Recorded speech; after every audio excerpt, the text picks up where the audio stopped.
بسم اللہ الرحمن الرحیم۔ میرے پیارے دوستو، عزیز و بہن بھائیو، السلام علیکم۔ درود پاک پڑھیں، چلتے ہیں حدیث مبارک کی طرف۔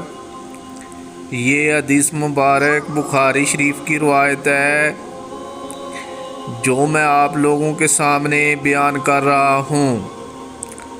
حدیث مبارک کو آخر تک لازمی سنیے۔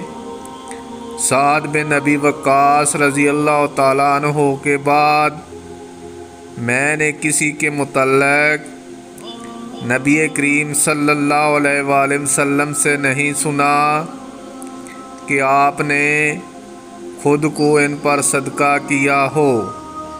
میں نے سنا کہ آپ صلی اللہ علیہ وآلہ وسلم فرماتے تھے، تیر برساؤ سعد، تم پر میرے ماں باپ قربان ہوں۔ میرے پیارے دوستو، اگر آپ حدیث مبارک سننا پسند کرتے ہیں تو اس طرح کی مزید حدیث کے لیے چینل کو سبسکرائب کر لیں۔ برائے مہربانی ویڈیو کو لائک بھی کریں۔ اجازت دیں، ملتے ہیں پھر ایک نئی حدیث کے ساتھ۔ جزاک اللہ، شکریہ، اللہ حافظ۔